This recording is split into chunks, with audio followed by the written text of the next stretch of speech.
Selon vous, l'hôpital public est-il en situation de naufrage? Ça fait des années, depuis, je crois, Nicolas Sarkozy, avec plus de 40 000 lits qui ont été fermés sous son mandat, suivi par Hollande, suivi par Macron. On assiste au fiasco de la technocratie. C'est un fiasco total. Le soin ne peut pas être technocratisé. Et c'est d'autant plus rageant pour, on va dire, les élites, que eux ont le modèle technocratique de la performance technique et économique dans le cerveau, dans la tête. En fait, l'identité de l'hôpital, c'est l'identité humaine. Qu'est-ce qu'on veut faire de la fragilité humaine, de la vulnérabilité humaine? Les soignants n'arrêtent pas de nous alerter. On reprend leurs éléments de langage et on en fait une sorte d'élément de langage technocratique en disant on s'occupe de tout. Et ce à quoi on assiste avec la désaffection des vocations, avec les burn-out qui se multiplient, on assiste en fait à une perte totale de confiance dans notre système hospitalier.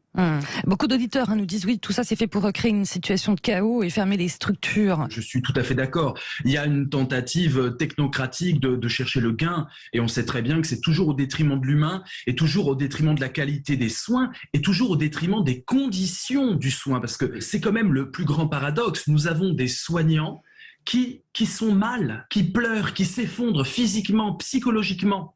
Et le Covid n'a pas arrangé les choses. Et c'est terrible de voir que des gens qui se vouent pour faire en sorte que l'humain se restaure dans sa santé et dans sa dignité, s'effondrent psychiquement parce qu'ils se disent, finalement, on ne peut pas avoir confiance, on nous donne aucun moyen. Le but de l'hôpital est de sauver des vies.